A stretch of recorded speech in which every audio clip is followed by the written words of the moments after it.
Welcome back, everybody. Last week I couldn't stop binging in a really, really great show on Netflix, and I'm so excited that now I get a chance to speak to one of the people who are on it, whose performance I truly enjoyed as well. So the show that I'm speaking about is Warrior Nun, and benvenuta, Sylvia De Fanti.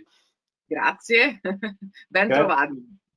Yeah, my Italian is very, very tiny. It comes from the part of my life when I actually visited Italy a few times. So being in a new place, I love languages, so I picked up as much as I could during that short visit. So you'll probably hear most of it during this conversation. Wonderful. So I really, really enjoyed the show, and I want to ask you a lot of questions about it. But before we get there, in doing my prep on you, I noticed that your master's degree, your thesis for your master's degree was in chaos theory, which of course I had to stop my research on you, and I had to research what chaos theory was. So I want to begin with a thanks because I've spent about an hour kind of going through the different articles and playing with chaos theory. So I feel a lot smarter now, thanks to you. So amazing. Isn't it amazing? I mean, yeah, it's amazing. And what I found even more interesting after that is that when we look at possibly random events that have some things in common between them, is when I went back to your background and I saw that again you were born in Montreal, sorry, and then you went to Hong Kong, and then you finally came back to Italy. You and I were in Italy for the first time for you and first time for me, on exactly the same year. It would be even funnier if it was exactly the same month. So I was immigrating from Ukraine. So I was on my way through Austria, then Italy, on the way to the United States. And I was there in 1989, which is the year that you came there as well. So wow. do you remember? It was September for me. I knew that it had to be September because that's exactly when I was there as well. Oh, that's fantastic.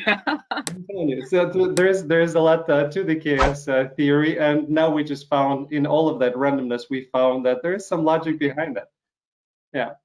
So we were there, Austria. It was August, and then we the part of August, and we came to Italy in September. We stayed in September, and then September 13th we flew to the United States. So we intersected within the same very large and loving country for a bit of time when we were both kids. That's very, very cool.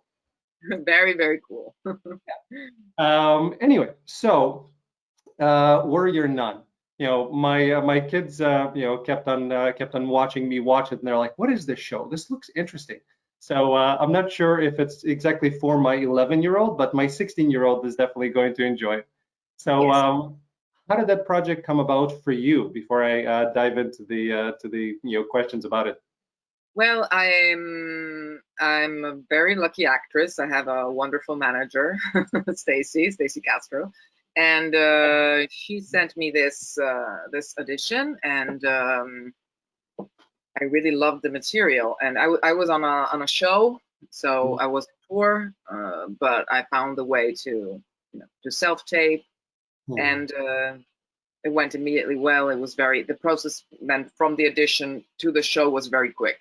And I had to organize my whole life around it. And I literally flew 10 times in a week for the first week of shooting because I was touring with my play, and I had my show in Venice and in Udine, so I went up and down from Malaga to.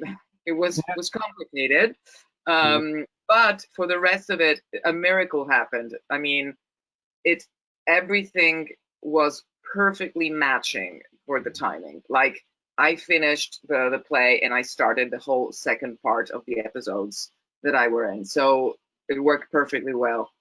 And it's not common in our job. So I think it was a sort of, destiny. So that's how I approached the audition the first time. That's wonderful, and thank you, Stacy. We appreciate that. And if you're watching, hello. in terms of the location, again, it seemed, at least the outside shots seemed to be in Rome. Was it shot in Rome, or what was the location for the show?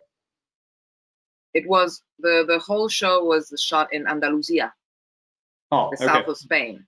Yep. Yeah. So not exactly. There are, of course, but there are of course similarities. I mean, it could have been shot in the south, actually in the south of Italy, for some of the similarities in architecture. Yeah. And I mean, it was a great luck to be there for everything. The artistic surroundings, all the settings were so inspiring because they were all true.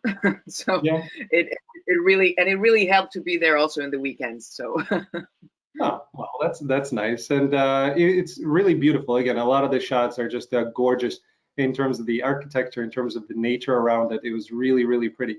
Made me want to go back to Europe, and I haven't. We were supposed to go to Europe during the summer of this year. Of course, we didn't. But yeah, it's we'll look forward to hopefully all of this ending. Yeah, and coming there next year, because I want to show. We've showed a bit of Europe to my eldest, who's a 16-year-old girl, but my youngest hasn't seen most of it. So we want to go back and show him and her new places that we haven't been to yet. So yes, really, kind of knock on wood, we get there next year. That would be nice. Yeah. yes. So that's. And we'll see each other in Rome, maybe something like that. Hey, we check and do some mathematical calculations and see what the ability and the probability of it is. But it's interesting. I loved Italy, right? As a 14-year-old kid, kind of going through, and I was, I've never been anywhere before. So I've traveled to some places within the former Soviet Union when I was a kid, and then all of a sudden it's a 2-hour flight and you land in Austria, and it could have been in the future for all I knew, because it was so different from everything that I've seen, to the point where my dad and I, it took us a little while to figure out how to wash our hands, because it was all automated and there were no, nothing to twist. We couldn't figure it out. We're like, what is going on? So my mom literally cried when she went to a small convenience store in Austria, in Vienna, because they had everything, and they were so used to, they're 52 years old when they were immigrating. They spent, most of their lives standing in lines for stuff that was barely or not available at all. And now you can walk into any store and have everything available. My mom literally cried. So that was her experience. So for me, everything was kind of wide open and, eyes open, and then going to Italy and seeing Rome. And then we went to Venice, my mom and I, because we wanted to see it before we kind of go on to the next step in the U.S. We traveled around. We went to San Marino, and kind of just as much as we could take in, we did. And I always, will have kind of that love of Italy just for that. And then I went back with my wife, many years later. So. And you'll come back this summer. I hope so. I hope so. I really, really enjoyed Rome. Okay, so back to the show. What I love about the show is that it's and again, we're kind of talking fantasy, but it's realistic in a way that it doesn't take an easy way and an easy path to anything. It's not like, Elba has her powers. Sure, let's go fight. Let's do it.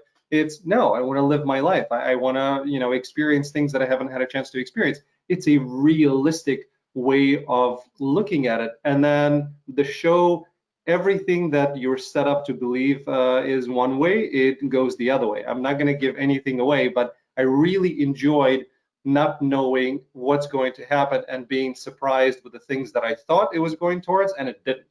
So I love that part of it. Did you find in reading that again, they could have given you the whole thing, or they could have given you, one at a time. So were you looking at kind of one episode at a time and you didn't know where it was going, or you knew the whole thing? Well, first of all, I agree with what you said. I think there's an anti-narrative way of telling the story, which is really interesting, and it's anti-heroic. Like, she doesn't want to play the hero, and I think that all characters are complex in they're not stereotypes. Yeah. They all have aspects that come out moment after moment. And for me, for Mother Superior, for my character, it was the same. I mean, I literally didn't know stuff that was going to happen. And first of all, because, for example, the last 2 episodes were revised going on. I mean, I can't be sure, but talking with some of the writers, I understood that, of course, you get to know an actor, an actress, you get to know better the character, how it can be intertwined with a story and between them. So, of course, it's the fact that there has been this open process in writing really also helped the developing of the story of the single characters. So yes, I agree with you. I think that also in some critics that I read, some of them were really good, some of them were doubtful. But I think that the doubts especially came from the fact that it went beyond and it diverged on some expectations, which I think is cool. Absolutely, I couldn't agree more. I never want to watch a show in which I know exactly what's going to happen before it happens and then it happens. It's anticlimactic and not interesting. I want to be taken on a ride, and because I'm an actor, because I'm a writer, because I want to be just a fan. I don't want all of the other parts of my brain to be constantly working. And with the show, everything was disconnected. I was just enjoying the ride. It was great. Thank you.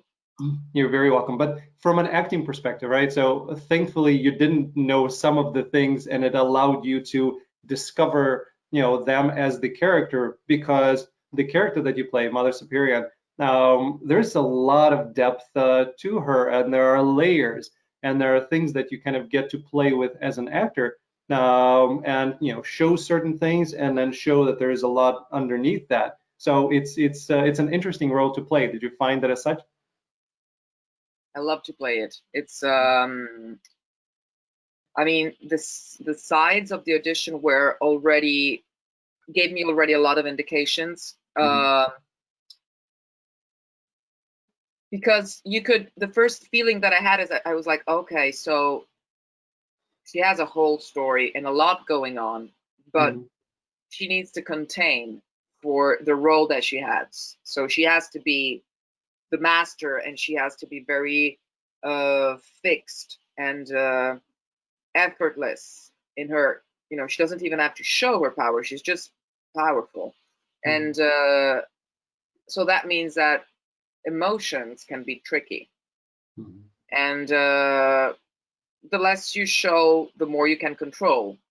And so I worked on a very contained level. Like I try to keep everything and just to let it out when it wanted to go out. So without really deciding when. And I could understand that having that story. I decided that was a choice, that there was what I call a primeval wound. And actually then I discovered that there was where I knew about the scar, so I knew there was something. And so I decided to have that wound always there tickling. So always there, ready to show the vulnerable part of the character in some context, and then of course relating with the others. You described a lot. I mean, you can take all the decisions that you want, but then you have another human being in front of you, and so in that case, I really I usually do, when I'm lucky, and I am lucky in this case to find very good partners. I rely a lot on the others. Like I listen, and I try to understand what happens to me, and then I react. So there was a lot of decided before, but I mean, this was a very lucky case for me. It's when all the alchemies, alchemics work together, and you're your instinct works with the writing and with the directors, which is good as well. So yeah, so it was very beautiful to imagine, to work on those kinds of ancient wounds. Yeah. Now you mentioned you knew about the scar because again, one is very evident from the beginning. Did you know about both scars going in, or just the both wounds, going in, or just the first one, without giving anything away to people who haven't watched it yet? The first one at the beginning. Because again, to me, as an actor, it's interesting because in all of the dynamics, right, and with the Elvis character, there are many things that are underneath. Again, not wanting to give anything away to those people who haven't watched it, but at what point did you find out kind of the whole story? And so, oh, well, that's another reason why Mother Superion was acting a certain way towards her as opposed to something else. At the very, let me say, at the very beginning, like I think the third or fourth time, fourth day of shooting, the scene where I have a crack. Yeah. So it's the very beginning. And I was already working on the fact that there was this kind of jealousy and like something that wasn't working. And of course it was some of the reasons were related to the fact that she wasn't a believer, so she was already threatening my system of belief, of trust, of what I built. So that already was enough to work on. But then of course there was a moment where the writer came in and said, because by the way, and I was like, wow. That was, I don't know how, when, why. Right. That was really interesting. And you mentioned her being powerful and contained. You knew, it's like, and as a viewer, I kept waiting. I kept waiting, and thankfully we were rewarded at the end because you keep waiting. I was like, she knows how to handle herself. There's going to be a fight. We know there's going to be a fight. When is the fight coming? And then finally it came. I was like, yes, good. I like it. And then they made it interesting because, oh, well, it's not just fighting. There's something else to that, and who she's fighting and the relationship between that. There was a whole lot of kind of delicious things to really enjoy. I was very, very happy with it. Yes, I'm going to pray the writers to write more fights. They asked me, so how do you want to fight? And I was like, wow, like I can decide, I can jump. But then of course we went on the character direction and effortless fight. Yeah. Now, do you have again, I know you spend a lot of time in the theater, so maybe stage fighting is kind of a part of the education and something that you had to do, but do you have a background in any kind of martial arts or fighting that you were able to utilize, or was choreography? No, it was choreography. I mean, I did a lot of sports in the past, and but I'm mainly a tennis player, so not really. But I did box for 3 years. Kickboxing, box. But it was years ago. Yeah. But I mean, I can say that I am tendentially trained. But of course I had the whole session with amazing stunts and and substitutes and for second teams. It was of course a lot of work. No, it was really, really well done. And again, by the way, I'm a tennis player as well, so there's another little thing between. And Italian Open is happening right now, and there's going to be a final in the next a few hours that we're going to be able to see Djokovic versus Schwartzman. So I'm excited about that because I'm watching it. I have Tennis Channel Plus and Tennis Channel and ESPN. I'm loaded up all around just so I could watch as much tennis as I possibly can. and we finally have people in the stands. And I'm so happy to see it, because in the United States, baseball is happening, and so is football, and they pump in the crowd noise. So there is that cognitive dissonance going on because there is no crowd, but you hear the crowd noise, and it works, but it feels odd. And in tennis, there is no crowd noise; they're not pumping anything in, and to finally see the crowd, like, great. Yes. Great. Just watch the U.S. Open with nobody in the stands except for physio and coaches, and finally you have some people who are cheering. It's as a tennis player, things are quite in control right now, but we still have to pay a lot of attention because it's been really dramatic. So, but things are going there. I mean, really, people that I know and the places where I go, they all pay a lot of attention. They all care a lot, so it's good. Yeah, because Italy was hit very hard, and there was a period of time that was for us kind of watching from the outside, and we got hit extremely hard ourselves, but you got hit before, and kind of watching what was happening in Italy, a lot of it was difficult to watch, and a lot of it was heartwarming because you had so many people who were just going on their balconies and singing to each other. So we loved watching that. That was a kind of a lifting up moment for everybody, and God bless Italy for doing that. Yeah. I agree. Going back to the show, and I know we're gonna take tangents in and out anyway, but going back to the show, you use a cane. So there are different actors that do different things. Some, if they have to, if they have some sort of the character has some sort of an injury or they have a limp, some can do a physical thing like put something in your shoe. Some not to forget and to kind of change that. Others just play and imagine and kind of do that. You had a cane to rely on. So what was your process to make sure that you kind of integrate that without throwing off your whole body mechanics? Well, I decided that I didn't want to limp. I didn't want to be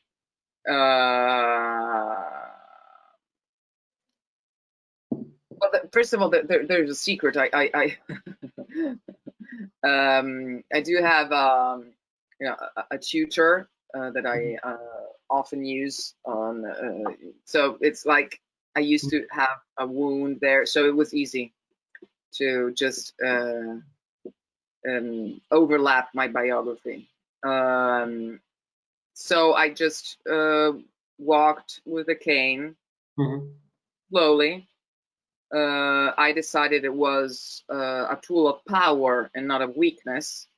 So it was helping my walk, not underlying the weakness.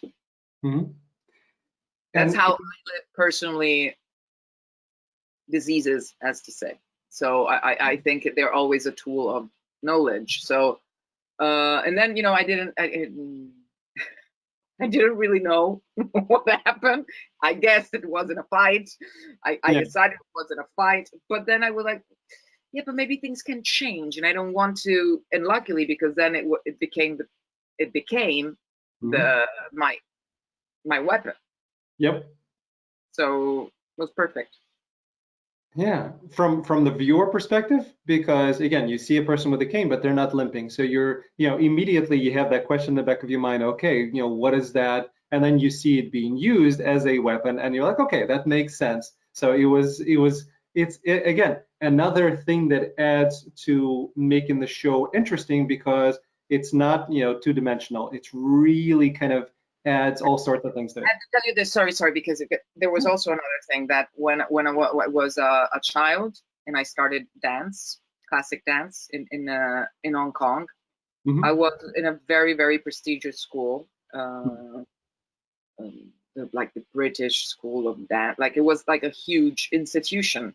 Hong Kong was a British colony at the time. I was like 4 years old, and my teacher was. She was a kind of an icon for me. She was all dressed in black, never wearing a tutu, never wearing anything as a dance divisa, gym suit, always in black with a long skirt, and she had the cane to just to rhythm, to use it as a tum tum tum tum. And I thought in all these, I asked myself in all these years if she really needed it or it was just something that she used. So that helped me as well. That was like a memory that really helped me, because I was like, I mean, let's create an ambiguity there. Yeah, that's very cool. And again, it's like, you know, where do actors come up with these things? Well, it could be from personal experience, it could be from people you know, but what I find, you know, in my own life, and I find with people who I've talked to, there are things that happen to us during childhood and all throughout our lives that not only shape who we are, but then it gives us a huge, beautiful toolbox that we can go in and use all of these things in order to add color to the character anytime we encounter an opportunity. So it was very, very cool. Yeah, love that. And again, you know, having a 16-year-old daughter, it's all of the concepts and what's happening in the world. The whole, and having a wife who's a, you know, chief financial officer for a company. So I kind of, you know, I've known her since we were kids, and then we got married. So we've been together. We've been married for almost 21 years, but I've known her longer. So kind of seeing a girl become a woman, become a powerful woman. So I've grown up with that in a way, and then seeing the shows that are coming out now that are finally reflecting the not just the physical you know, beauty of a woman that is more stereotypically, you know, displayed in our industry, but the intricate power and everything that comes with it. So the whole idea of women empowerment, finally we're getting a chance to see that on screen. I love that, and the show is all about women empowerment. I loved every part of it. So to me, it was another reason to continue watching. Thank the showrunner for this, Simon Barry. Simon Barry, it's perfect. A huge women fan. Yeah. Thank you, Simon. If you're watching, it was a really, really good thing to see. And another reason why I want my daughter to watch it, because it just reinforces the idea that you can be strong and you can be, you know, feminine and you can be vulnerable, and all of this is what makes you you. And I was very, very happy to see it. Yes, and I also think that the theme of bonding and sisterhood is really important, because again, it's not just one hero or heroine, it's like a team, and what you can succeed in a team, and with, so the importance of relations, the importance of connecting. I think that is really, really, you need to find alliances. Yeah, that's true, because you know, stereotypically speaking, you saw a lot of things on screen where it was woman against woman, and it was the kind of some people are talking behind somebody's back and setting somebody up, as opposed to, you know, what we should be aspiring to, which is working together and finding the strengths in our differences, and having somebody who's really powerful, you know, woman, and, you know, finding that vulnerability within and showing the full picture. Because, you know, what I love about my wife is I see her, you know, being the CFO of a company, and I see that strength, and I see the respect, and I see everything that it takes to get there, and the work ethic that it takes to get there. But then I see the vulnerability, and to me, that's, you know, I appreciate that a lot more than just seeing a one-dimensional, you know, perception of somebody. Well, yeah, I mean, the fact is this: you can absolutely, not absolutely, it's not easy, but let's say there are women in power. The point is, if they interiorize the male gaze or the female gaze, because the point is, power is not just power. Power is how you interpret it. So there was a very important Italian feminist, Carla Lonzi, who says in the 70s, she says that it's not just about arriving at a point of power, but how you can transform, how you live and act on that power and through that power. And that's absolutely something that is, I mean, it's a struggle. It's a struggle still, because the systems are still based on a male system. You know what I mean? It's so. Yeah, it's true. Fortunately, there are more female directors. There are more projects that are, female driven in terms of female writers, in terms of having a cast that has a different energy to it. So, everything is a pendulum, right? So you have, swinging all the way to one side, then swing all the way to other, and then finally find kind of that balance. So I'm seeing more and more of the good signs, because it shouldn't be one way or another.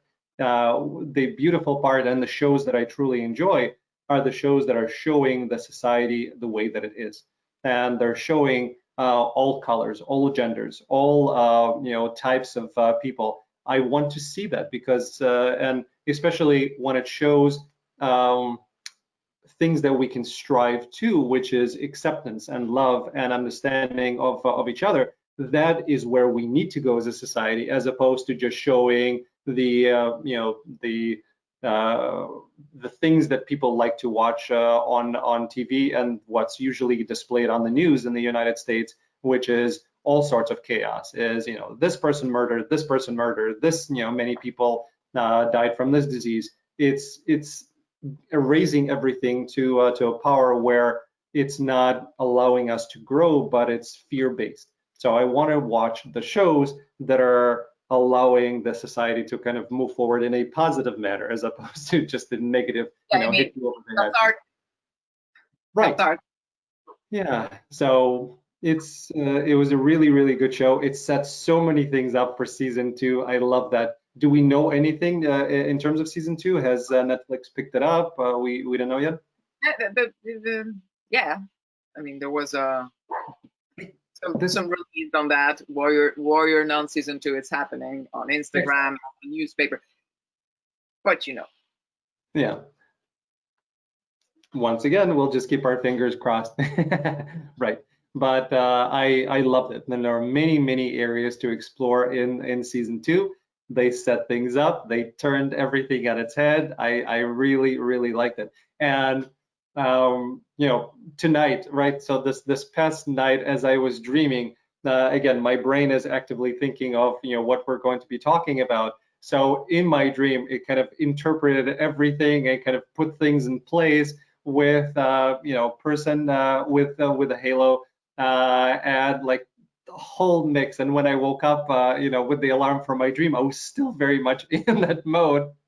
So it was really, really interesting. Speaking of the halo, and okay, again, not giving anything away, but the way that they've set things up, you keep on wondering whether that's a real halo and whether it really came from an angel or it came from another realm altogether. So I love that aspect.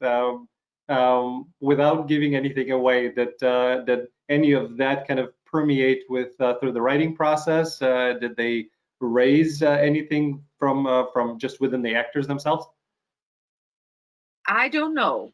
Okay. I mean, what because again, the last 2 episodes were given to us late in the process, so it was like a huge surprise. So I don't know if it was already in the head, or I mean, I must say I think it was in a way, but I really don't know. I really don't know. That's a question for writers. The writers or anybody who's familiar, please comment below. We'd like to learn more. But even just looking at the construction of the circular device, we're going to call it that. Looking at the construction, looking kind of at the intricate design of it.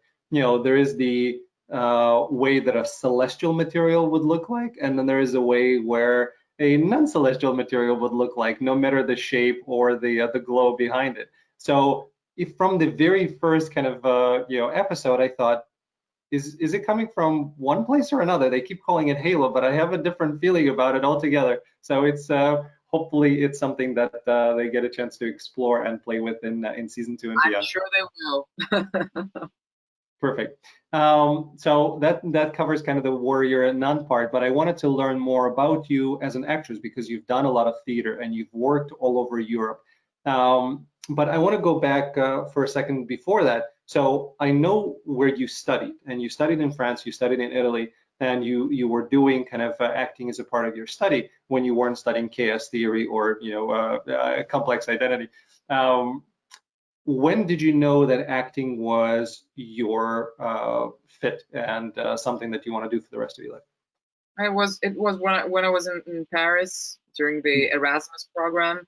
I started this atelier at the university, at Sorbonne University, and because it was like my autonomous independent year, and I wanted to explore, and so I always had this quite open openness. It's me. It's my personality. So I said, I wanted to do actually comic and brilliant stuff. And so I remember the first time I went on stage, I was as an acting student, and not as a dancer. I improvised. So it was an improvisation basically based on 2 people that lived together in an apartment. So the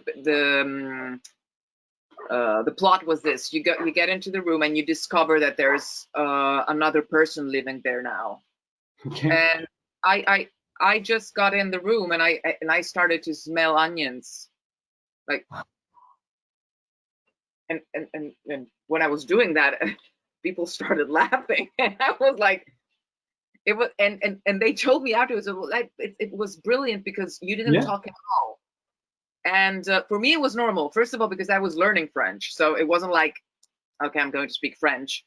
But actually, after then, I saw all the other improvisations, and I could see that thing, like people were immediately talking, and I just took the time to find a place. I never ever did anything before that, and so the teacher asked me, he said, "Did you act before?" I said, "No." And she said, "That was a brilliant choice." And so, but it was a game for me. Like I was just playing in the real sense, playing. And then I went on stage in front of a real audience in Paris with a poem, Rainer Maria Rilke poem, a beautiful poem.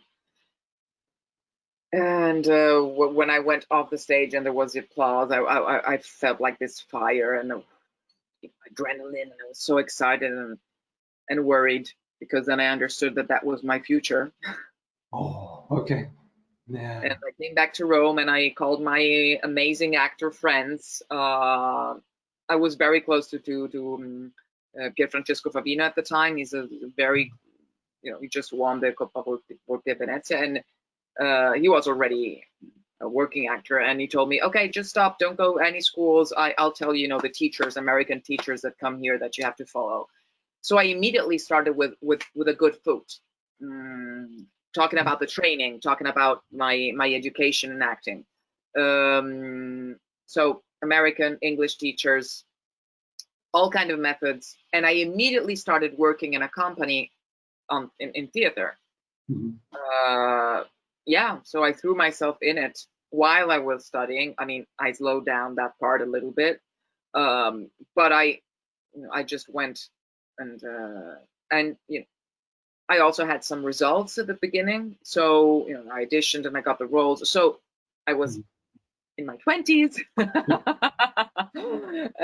So, I mean, and then you always have doubts, of course. But I think that first part was I was very lucky in finding the right persons, the right people that told me, what path I could have gone through. Yeah. No, it's really important, and you did make a brilliant choice. I was listening to him like, that's perfect. That's what you should be doing. You should find yourself in the place before you do anything else. And so you continued, you said, lots of methods. Now, what method or which approach have you found since then with a lot of theater work and a lot of work on screen? What do you find that works best for you? Wow, this is a very difficult question. Right. In terms of simplicity, I would say that I am an emotional actress, but I also have a lot of technique. Right. So I studied actor studio methods Stanislavski Strasberg at the very beginning. Then I worked a lot with Peter Clough, who was the prior Guildhall School director, and we worked on Shakespeare, on Pinter, and I already found there were things were said differently. Exercises were different. Some were the same, like the repetition, Meisner. There were like the approach was the same, but then what happens is then when you work, so there is the study part, and then when you work, you have to synthesize and find a way to compromise between what the director is asking. So I must say that among my trainers, I have to mention all the directors, female and men directors that I worked with, because then you learn a lot while you're doing, and you adjust your method, let's say that. So, and then it depends on what you're doing, on what writer you're approaching, what are you putting on stage. So for example, in one of the last plays I've done, Cloud 9, Carol Churchill's play, masterpiece, I played 3 characters, and in the second act I played Betty, and the director, Georgina Pish, who is also my best friend, she said, okay, now I want you, the end of the play, you get in with your bass and you sing this Guns of Brixton.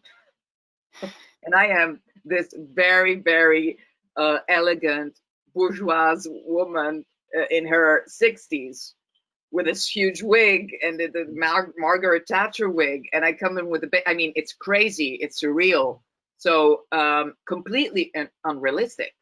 So that's the best part, because you get to do something that is completely crazy, and you really have to believe in what you do, very much.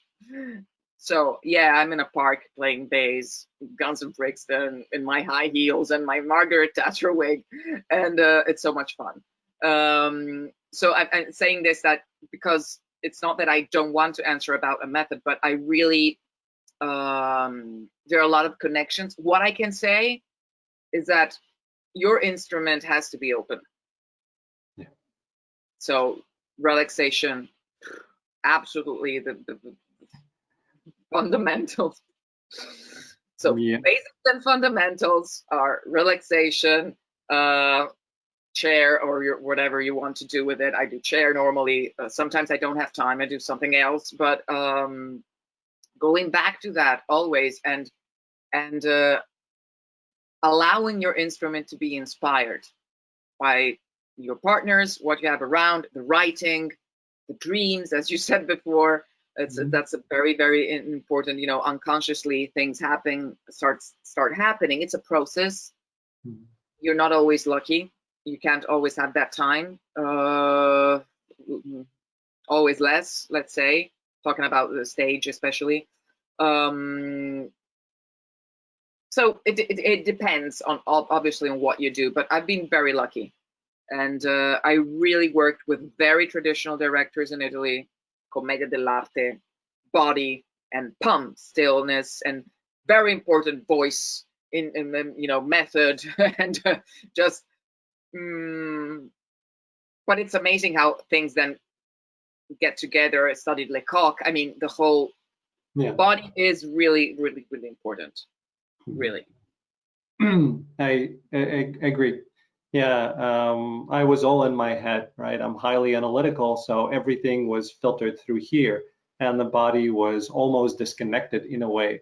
And not until I started, kind of taking more and more classes that forced you into, you know, being in the eyes of the other person, being affected, and then all of you being affected, not just your emotions, but, you know, what is your body feeling? I want to go away right now, or I want to come closer, and I'm interested. Like, not until that got integrated in me did I get to my next level as an actor and understood it, because before everything was here, and that's not a good way to go, and I really was unhappy very with. common, though. I mean, it's very common to go in the thoughts. It's very common. I mean, I've been acting for, I won't say, but my age is everywhere. But I still play this you know, woman that doesn't want to tell her age. But I've been acting for a long time, and still I always have to check that. Always have to check that, especially when you're approaching a material that is not so close to you. And I've been I can't say a lot, but I've been auditioning for a historical character, and that's always very, very difficult, because you want to be that person, but we are not. But I mean, you can do a lot of imitation work, but you need a lot of time, and sometimes when you have an audition, you don't have that time, because that takes a lot of time. So you just go with your guts. You just go. You say, okay, well, what does she give me? What in the few material that you have on her? You know, what do you see? You see a look. You see something. You see an energy, and you try to find that in yourself. I mean, but it's a very interesting. Historical characters are always very, very interesting. Yeah, haven't had a chance to play any yet, so I'm looking forward to that. But yeah, the first thing that I would be looking towards is the energy. You know, how am I connecting to that energy? Because once I connect to the energy, then everything else kind of flows from there. You know, energy for me is a big component of it. I've also been practicing like a crazy woman, and everywhere the accent, but Yeah. What do you find, again, in terms of the accent? And I know you speak at least 3 languages that I've read about, but in terms of the accent, you know, Michael Caine in his book says, be careful with accents, because it takes, you know, whatever percentage of your brain in a scene, that instead of being fully present in the scene, your brain is functioning to make sure that you're properly pronouncing things. So it takes away from your performance. You know, I'm Russian speaking, so I found that when I am doing any kind of accents, and I love accents, I want to do accent for every role, but anytime I'm doing accents, unless I am really fluid with the accent, there is a part of the brain that's clocking it. So have you found any techniques that work well for you to do the accent and still be fully present? I'm thinking. Well, on Italian, I can do a perfect Roman accent because I'm from Rome, so that's easy. That's comes like that. If I have to do an accent for Naples, I have to study a little bit. I had a character. I mean, I've done an audition once, and then they didn't get me for the role that I was auditioning for, but they said, "But can you do an accent from Naples?" And I was like, "Yeah." And but then I decided that it was a decision. I was going to deliver the accent only in few words. I didn't care if that was realistic or unrealistic. And luckily the character came out like a very high class woman that sometimes had these lips, which was okay. So I made it work. But that was a little bit of a trick. It was a trick. In this case, in this last case, I mean, because I'm fresh of it, it's just last days. I was lucky because I worked on this accent before, so I had a little bit of closeness, and but it's completely true. So when I started thinking, I was like, you know what? I don't care. I'm going to speak how I feel. And of course, what happened is that, luckily, in a rage scene, the accent came a lot out. Yeah. And then, of course, it was more controlled. But what Michael said is absolutely. Michael Caine said is absolutely true. So what I try to do is that if I don't have enough time, I don't try to push on that too much. And I just hope that if I'm auditioning, they can see that I potentially able to do that. Yeah. But I don't try to be perfect. No, that makes, thank you. Because And perfection is doesn't exist. yeah, that's true. That's true. As long as I think I've given up on the whole perfection, as long as well, I have other issues to work out, because when I look at myself on screen, I start thinking about my nose being too big. But what I I never look at never. You And never you look at yourself on screen? Mother Superion, she's, you know, I'm without makeup, I'm with a scar, I look older, I hope. Absolutely, yeah. But it's not makeup. That's because I literally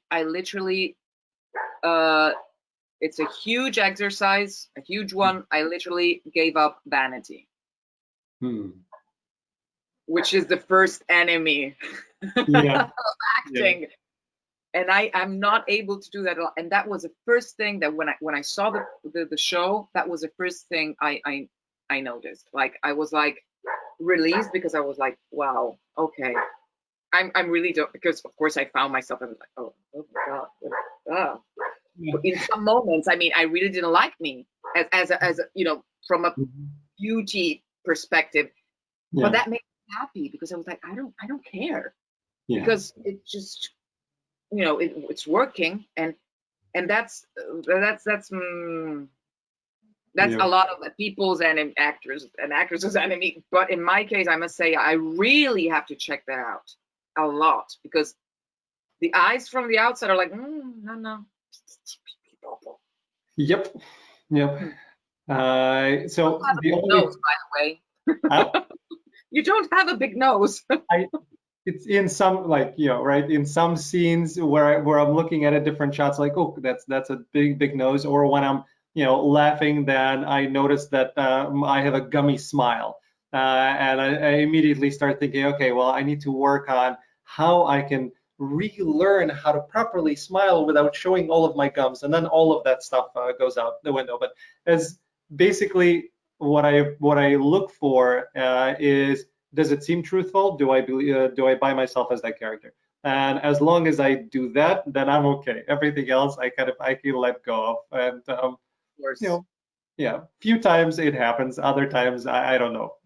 So I may not be the best judge of my own performance, but I think all of us actors probably have the same problem. Of course. Yeah. Absolutely. So I want to ask you a few more questions, and then we're going to wrap up. Working on projects, and again, I obviously am familiar with what's happening in the United States, and I am very unfamiliar with what's happening in Europe. But working on different projects, which project that you have done that you will always remember that was kind of your favorite, and for these specific reasons, which one was it for you?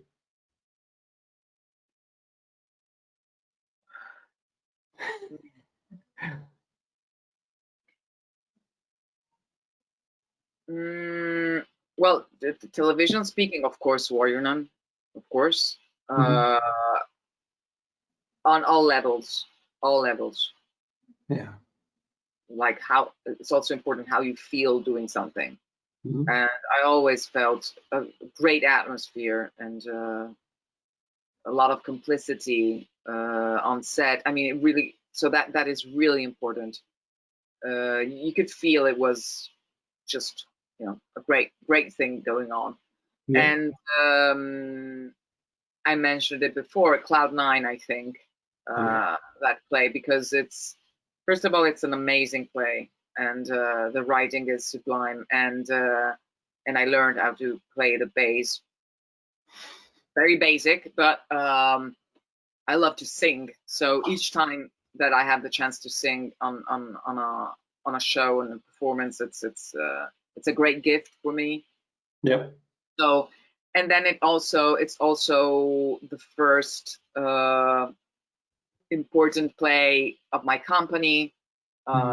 So the first time we went on a big tour. So it also has a lot of ethical and moral meaning for me. But again, if I think about it, I'm really lucky. Like there are a lot of things that I've done that have been really, really worth and important for my profession. That's wonderful. Oh, you have a dog. What kind of a dog? No, it's actually in the building in front. Like it's amazing. It's more than 100 meters, and you can hear that. I'm sorry. No, listen, I have a dog downstairs, so I'm surprised that we didn't hear him during this conversation. So yeah. If and again, not mentioning the role that you're auditioning for right now because that's none of our business.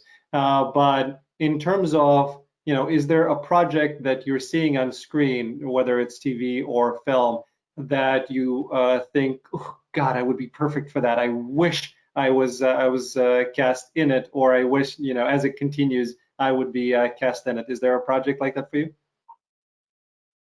A lot. Yeah. Well, I love everything that Ryan Murphy does. Everything. Yeah. Agree. Yeah. So I would do anything. So, I think Ryan, the roles that he writes are really amazing. Yeah. I mean, there are a lot that I love. I loved Ozark. I mean, it's very specific, talking about where it's shot, but you never know. A European woman can, European businesswoman can come from abroad, and we're talking about the series. And then, of course, there are a lot of directors that I really love and that have different aesthetics among them, but I really a lot of them. I mean, I love Michel Gondry, and then I love Denis Villeneuve. There are a lot of Canadians that I like. But I mean, what can I say? There's so much talent out there. So I am interested in very different roles. So I again, it's I have to be ecumenic in this answer.